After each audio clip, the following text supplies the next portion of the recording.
بسم اللہ الرحمن الرحیم۔ صدقہ کیا ہے؟ سب سے پہلے صدقہ کو سمجھ لیں۔ صدقہ اپنے مال کو پاک کرنا ہے۔ صدقہ رد بلا ہے، صدقہ بلا کھا جاتا ہے۔ آپ صدقہ کیجئے، آپ کی بلائیں مصیبتیں ٹل جائیں گی۔ اب المیہ یہ ہے ہمارے معاشرے میں، ایک تو جو اسٹرالوجرز ہیں، جو نام نہاد اسٹرالوجر ہیں، جنہیں علم نجوم کی الف بے کا پتہ نہیں، انہوں نے تقسیم کر دیا، صدقے کے دن بنا دیے، اور ایسی واہیات من گھڑت توہمی باتیں انہوں نے پھیلا دی، منتشر کر دی، مشتہر کر دی کہ جی ہفتے والے دن یہ صدقے دیں، اتوار والے دن یہ دیں، فلاں ستارے کا فلاں صدقہ ہے۔ کن چکروں میں پڑ گئے آپ؟ صدقہ جو قرآن و سنت میں بیان ہوا، جو رسول خدا صلی اللہ علیہ وآلہ وسلم نے بیان کیا، وہ یہ ہے کہ لن تنالوا البر حتی تنفقوا مما تحبون، تم ہرگز نیکی حاصل نہیں کر سکتے جب تک اپنی پسندیدہ چیز راہ خداوندی میں قربان نہ کر دو۔ ضرورت مند کو اس کی ضرورت کی چیز دے دیں، کسی غریب فقیر کی آپ مدد کر دیں۔ ہمارے ہاں سب سے پہلی مصیبت یہ ہے کہ صدقہ کہا ہی اسے جاتا ہے جو سر سے وار آ جائے۔ یہ کیا بکواس ہے؟ یہ غیر اسلامی، غیر شرعی اور قطعاً ناجائز اور بدعت اور کبھی حرکت ہے۔ سر سے وار کے پھینک دیں، یعنی رزق کا ضیاع کر دیں آپ۔ اچھا، ہمارے پاکستان میں المیہ یہ ہے معاشرے میں، جسے کوئی کام نہیں کرنا آتا وہ بابا جی ہیں۔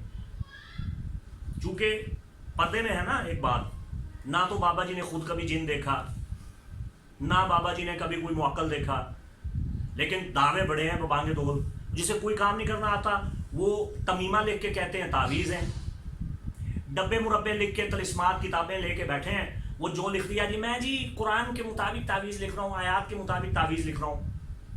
یہ کام علماء کا تھا، یہ کام محدثین کا تھا، یہ کام اہل علم کا تھا، قرآن والوں کا کام تھا۔ جس کا کام ہے انہیں کرنے کوئی نہیں دیتا۔ ہمارے ہاں، ہمارے معاشرے میں اگر کوئی عالم دین، علامہ، مفتی، قاری، حافظ، صاحب علم آدمی، وہ اگر تعویذ یا رقیہ شریعہ شروع کرے، لو جی مولوی صاحب نے کون سا کام شروع کیا ہوا ہے؟ اچھا، صحابہ کرام یہ کیا کرتے تھے، اور صحابہ کرام نہ صرف دم کیا کرتے تھے، دم کی اجرت لیا کرتے تھے۔ بخاری شریف میں موجود ہے، بیمار اٹھوں کو دم کیا اصحاب رسول نے، اور اجرت لی، طے کر کے لی۔ تو ثابت ہو گیا کہ رقیہ شریعہ میں اگر آپ دم کرتے ہیں اس پہ اجرت لینا جائز ہے۔ بخاری شریف سے ثابت ہے، صحابہ کرام نے لیے۔ جن کا کام ہے ان کو ساجے۔ اصحاب رسول کون تھے؟ صاحب علم تھے، قرآن و سنت کا علم رکھنے والے۔ آج اگر ہم تک اسلام پہنچا ہے تو اصحاب رسول کے مرہون منت ہے، ان کی وجہ سے پہنچا ہے۔ سب سے پہلے ایمان والے ہیں، رسول خدا صلی اللہ علیہ وآلہ وسلم پر ایمان لائے، اور وہ اول مومن ہیں جنہوں نے رسول خدا صلی اللہ علیہ وآلہ وسلم پہ درود و سلام پڑھا۔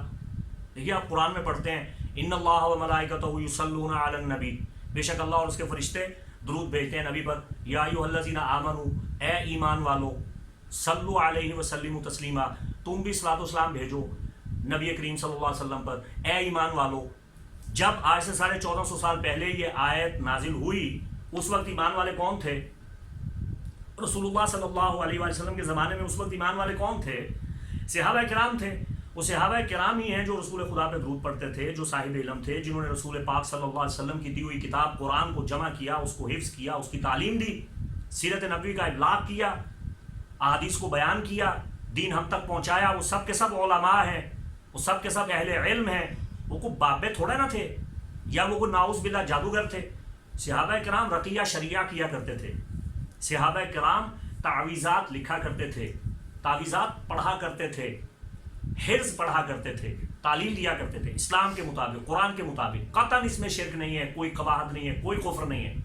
المیہ بن گیا ہمارے یہاں، جسے کوئی کام نہیں آتا تو بابا جی۔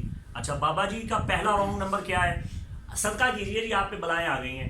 اچھا، صدقہ کیا کرنا ہے؟ سر سے وار کے پھینک دیجیے۔ یہ خالصتاً ہندوانہ، مشرکانہ، جاہلانہ رسم ہے جو ہندوستان میں رائج تھی۔ آپ نے اسے اپنا لیا اور اسلام کے نام سے آپ نے اسے فروغ دے دیا۔ جس سے پوچھو، مجھے تو جو بھی ملا ہے 10-12 سال سے میرے سامنے جو بھی آیا، میں نے کسی سے پوچھا میاں صدقہ کرتے ہو؟ جی ہاں کرتے ہیں۔ کیا صدقہ کرتے ہیں جی آپ؟ وہ جی بابا جی کے پاس گئے تھے، پیر صاحب کے پاس گئے تھے، عامل صاحب کے پاس گئے تھے، بہت پہنچے ہوئے ہیں۔ انہوں نے کہا جی سر سے گوشت وار کے قبرستان میں پھینک دیجیے۔ قبرستان کی بے حرمتی کی آپ نے، بے توقیری کی۔ قبرستان کے آداب کو آپ نے پامال کیا، غیر شرعی حرکت کی. قبرستان میں کئی قسم کی مخلوقات کا بسیرا ہے. اب یہ تو ہو گیا آپ بیل مجھے مار، یعنی جب آپ گوشت اٹھا کے یا سری اٹھا کے یا انڈے یا دالیں اپنے سر سے وار کے نکلیں گے اور قبرستان میں جا کے پھینکیں گے تو وہاں کئی قسم کی انویزیبل مخلوقات ہیں، غیر مرئی مخلوقات ہیں، کئی قسم کی وہاں شیطانی مخلوقات ہیں، وہاں کئی قسم کے بھوت پریت ہیں، بد ارواح ہیں، سفلی طاقتیں ہیں. وہ آپ کا پیچھا کریں گی. ارے ان کے منہ کو تو شوربہ لگ گیا، وہ آپ کے پیچھے بھاگیں گے کہ یہاں سے تو مال آیا، وہ آپ کے پیچھے پڑ جائیں گی. وہ جب تک آپ گوشت پھینکتے رہیں گے ٹھیک، جب آپ گوشت پھینکنا بند کریں گے وہ آپ کو اذیت دیں گے، ستائیں گے، تکلیف دیں گے. آپ پھر بابے کے پاس جائیں گے، وہ کہیں گے بھائی اب آپ کے پہلے جو چیزیں تھیں، جو پہلے آسیبی اسناد تھے وہ چلے گئے، اب نئے آ گئے ہیں. تو ساری زندگی اسی چکر میں پڑے رہیے گا. آپ اپنا نقصان خود اپنے ہاتھوں سے کر رہے ہیں. اچھے بھلے بندے کو مریض بنانا ہے، نفسیاتی مریض بنانا ہے، جنات کا شکار بنانا ہے، ہوائی چیزوں کو اس کا دشمن بنانا ہے، آسیبی اثرات کا اسے شکار بنانا ہے، نفسیاتی مریض بنانا ہے. آپ اس کو کہہ دیں کہ جناب سر سے گوشت مار کے فلاں جگہ پھینک دو، بیڑا غرق ہو جائے گا اس کا. یہ کیا کر رہے ہیں آپ؟ اور یہ سب کچھ صدقہ کے نام سے. یہ صدقہ ہے، یہ صدقہ نہیں ہے. قرآن میں پڑھیے، اللہ تعالیٰ نے رسول پاک صلی اللہ علیہ وآلہ وسلم کو یہ عہدہ تفویض فرمایا، خذ من اموالہم صدقہ تطہرہم وتزکیہم بہا. اے میرے حبیب صلی اللہ علیہ وآلہ وسلم، آپ مومنین کے مالوں میں سے ان کا صدقہ لیں اور ان کو پاک کریں، ان کا تزکیہ کریں. اور جو صدقہ حضور علیہ السلام لیا کرتے تھے وہ حضور پر حرام، حضور کی اہل بیت پر حرام، لیکن آپ غرباء مساکین کو دے دیا کرتے تھے. صدقہ کا طریقہ یہ ہے کہ آپ علماء کے پاس جائیے. اب آپ حیران ہو رہے ہوں گے کہ جی صدقہ علماء کو کیسے دینا؟ جی ہاں، چونکہ علماء انبیاء کے وارث ہیں. العلماء وارثۃ الانبیاء، علماء انبیاء کے وارث ہیں. اہل علم، علماء، مشائخ، ان کی خدمت میں جائیے، ان سے پوچھئے کہ حضور ہم صدقہ دینا چاہتے ہیں، صدقہ کیسے دیں؟ وہ آپ کو بتائیں گے کہ آپ مستحقین کو دیں، آپ غرباء کو دیں. سب سے پہلا حق جو قرآن میں اللہ نے بیان فرمایا، صدقات کے لیے، فطرہ کے لیے، زکوٰۃ کے لیے، عشر کے لیے، کہ وہ آپ کے قریبی اعزاء اور اقارب کا حق ہے. اس کے بعد آپ کے قرب و جوار، آپ کے ہمسایہ، آپ کے پڑوس، آپ کے محلہ کا حق ہے. اس کے بعد پوری دنیا میں غرباء اور مساکین ہیں، کسی کو صدقہ دیجیے. لیکن آپ نے علماء کے پاس تو جانا ہی نہیں ہے، وارثان رسول سے تو آپ نے پوچھنا ہی نہیں ہے. آپ نے جانا ہے ڈونچیوں کے پاس، شوبدہ بازوں کے پاس، فراڈیوں کے پاس، عاملوں کے پاس، پیشہ ور جادوگروں کے پاس، جن کی اپنی زندگی اجیرن ہو چکی ہے، ان کی اپنی زندگی میں سکھ سکون نہیں ہے، تباہی اور بربادی ہے. ان کے پاس آپ جائیں گے، ان کو آپ جا کے کہیں گے کہ بابا جی صدقہ کرنا. ہاں بلائیں آ گئی، مصیبتیں آ گئیں. اچھا، کئی تو ایسے دیکھے وہ آپ سے ہزاروں روپیہ اینڈ لیں گے کہ جی وہ ہم نے اتنے من گوشت جو ہے وہ پھینکنا ہے، ہوائی چیزوں کو دینا ہے، تو وہ آپ دے دیں تو آپ کے مسئلے حل ہو جائیں گے. وہ تو پیسے لے کے خود ہی کھا گئے خیر سے. اور کچھ ایسے ہیں جو آپ کو کہہ دیں گے کہ بھئی آپ گوشت جانور ذبح کر کے یا سری وغیرہ وہ آپ کسی چوک چوراہے میں پھینک دیں یا قبرستان میں پھینک دیں. اس سے کیا ہوگا؟ اس سے بلائیں ٹل جائیں گی؟ ہرگز نہیں. یہ انڈا، سریاں، دالیں، کھانے پینے والی اشیاء، ان کو سر سے وارنا ہی ناجائز ہے. بالکل غیر اسلامی، بدعت، خرافات، خلاف عقل، خلاف روحانیت. کامن سینس سے آپ سوچیں کہ آپ اپنے سر سے ایک چیز وار کے کیوں پھینک رہے ہیں؟ جس کو دے رہے ہیں وہ واپس نہیں آئے گی. آپ نے کون سا وہاں عہد سلیمانی پڑھ کے حصار لگا دیا، یا عامل وہاں کھڑا ہوا کہ اب تمہارا حصہ تمہیں دیا، اب اگر اس پہ حملہ کیا تم پہلے میری لاش سے گزرنا؟ ایسا تو ہے نہیں. وہ آپ جائیں جی اپنے سر سے آپ نہ سری وار کے تو نہ ویران جگہ پہ پھینک دو، اور پیچھے مڑ کے نہیں دیکھنا. اور میں نے مڑ کے دیکھنا پیچھے کیا ہو، ڈنڈا لے کے کھڑا کوئی؟ پیچھے مڑ کے نہیں دیکھنا. کندھے وزنی ہو گئے، سر وزنی ہو گیا، یہ سب ڈرامے بازی ہیں، یہ چھوڑ دیجئے. صدقہ وہ ہے کہ آپ کسی غریب فقیر کی مدد کیجئے جو آپ کر نہیں رہے. کسی مستحق کی، کسی محتاج کی، کسی غریب کی، مفلوق الحال کی، کسی کلاش کی مدد کر دیجئے. اسے اللہ کی راہ میں صدقہ کی نیت سے، اور نیت شرط ہے، کم از کم دماغ میں ہو، نیت کریں کہ اے اللہ میں تیرا قرب حاصل کرنے کے لیے اپنی آفات بلیات مصائب سے جان خلاصی گلو خلاصی کے لیے چھٹکارے کے لیے یہ غریب فقیر کی مدد کر رہا ہوں، دے دیجیے، صدقہ ہو گیا۔ دیکھیے آپ راشن دیجیے، آٹا ہے، چاول ہے، چینی ہے، گھی ہے، آپ بیوہ عورتوں کو دیجیے، سر سے وارنے کی کیا ضرورت ہے، ہاتھ لگانا بھی ضروری نہیں ہے۔ بندہ آسٹریلیا میں بیٹھا ہے، اپنی والدہ کو فون کرتا ہے، ماں جی میرا صدقہ کر دیں، ماں جی یہاں لے کے چیزیں اس کے نام پہ خیرات کرتی ہیں، ہو گیا صدقہ، بلائیں ٹل جائیں گی، صدقہ رد بلا ہے۔ لیکن ہم نے مفہوم ہی غلط سمجھ لیا، ہم نے طریقہ غلط سمجھ لیا۔ تصویر سے وارنا ضروری ہے، تصویر سے وارنا کوئی ضروری نہیں ہے۔ رزق کا ضیاع مت کیجئے، رزق کو ضائع مت کیجئے۔ یہ جی وار کے تو نہر میں پھینک دیا اور چوک میں پھینک دیا یا قبرستان میں پھینک دیا، قبرستان کی بے حرمتی بالکل بند کیجئے۔ قبرستان سے بہت سی ارواح آپ سے انتقام لینے کے لیے آپ کے گھر آتی ہیں۔ آپ کسی کے گھر میں کوڑا پھینکے ہیں، ایک بار پھینکے، دو بار پھینکے، آپ لٹھ اٹھا کے اس کا پیچھا کریں گے، یہ باز کیوں نہیں آ رہا؟ قبرستان میں کئی قسم کی نیک ارواح موجود ہیں، مومنین کی ارواح موجود ہیں، ان کا بسیرا ہے، وہاں عالم برزخ ہے، قبور ہے۔ شرم نہیں آتی آپ کو؟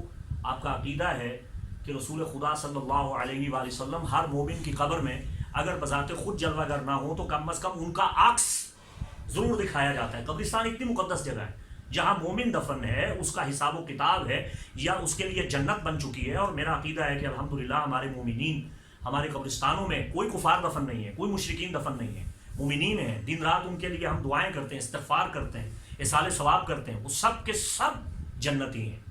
امت محمدیہ کی، مسلمانوں کی، مومنین کی ارواح وہاں موجود ہیں، ان کا بسیرا ہے۔ کیسے نیک لوگ ہیں، آپ وہاں جا کے گند اور غلاستے پھینکتے ہیں اور اوٹ پٹانگ عمل، تعویذ لکھا، تعویذ تو ہے ہی نہیں، تمیمہ ہے، جادو ہے، منتر ہے، جنتر ہے، ڈبہ ہے، مربع ہے، خامیہ ہے، سیگل ہے، یا میجیکل اسکوائر ہے جسے تعویذ کے نام سے پروموٹ کیا جا رہا ہے، وہ آپ کو دیا، وہ آپ نے قبرستان میں دفن کر دیجئے گا۔ خدا کے بندو، قبرستان میں تعویذات دفن کرنے سے باز آ جاؤ۔ مقدس اسماء میں نے دیکھا لوگوں کو، شرم نہیں آتی، ڈوب مرنے کا مقام ہے۔ آیات قرآنی لکھ کر ایک بندے نے دی کہ اسے دھونی بنا کے سر سے مار کے اس کو جلانا ہے۔ خدا کے بندو، آیتیں جلاؤ گے، نام جلاؤ گے، پاک نام، قرآنی نام، ان کو جلاؤ گے؟ بالکل یہ ناجائز ہے۔ آپ قرآنی آیت بالٹی میں حل کر کے اس سے غسل نہیں کر سکتے، قرآن کی توہین ہے۔ آپ ناپاک چیز کے ساتھ قرآنی آیت لکھ کر اسے کسی ناپاک جگہ پہ، کسی عضو مخصوصہ پہ بالکل نہیں باندھ سکتے۔ علماء نے اسے بالکل قطعاً منع کیا، لیکن ہمارے معاشرے میں ہو کیا رہا ہے؟ ایسی خرافات، ایسی توہمات، ایسی بکواسات، میرا کلیجہ کانپ جاتا ہے۔ کئی مرتبہ میں نے ایسے تعویذ دیکھے، ایسے دنیا دیکھی جن پہ ایسے ایسے شرکیہ اور کفریہ کلمات، نعوذ باللہ نعوذ باللہ نعوذ باللہ، اور مقدس ہستیوں پہ جوتے برسائے جا رہے ہیں نام لکھ کے، دھنیوں کے نام سے۔ یہ جی آسیب جل جائے گا، یہ جی دھنی ہے، یہ جی فلیتا ہے، اسے جناب لکھیں، اسے جلائیں، فتیلے دیکھیں، جب دیکھیں وہ نام نہاد دھنیے، ان پہ مقدس اسماء لکھے ہوتے ہیں۔ یہ ہمارے اپنے ہاتھوں کا کمایا ہوا ہے جو ہمارے گلے پڑ رہا ہے۔ یہ وہ مصیبتیں ہیں جو امت نے خود اپنے گلے میں ڈالی ہوئی ہیں۔ ساری زندگی الجھے رہیں گے آپ، پریشان رہیں گے، کبھی حل نہیں نکلے گا، الجھ جائیں گے۔ اور یہ جو جادو ٹونا سحر کرنے والے لوگ ہیں، ان کی اپنی زندگی اجیرن بن چکی ہے انہی اعمال سے۔ چاہیے کہ توبہ کریں اور صدقہ جو قرآن و سنت میں بیان ہوا اس طرح صدقہ کیجئے۔ اللہ تعالی عمل کی توفیق عطا فرمائے۔ وما علینا الا البلاغ المبین۔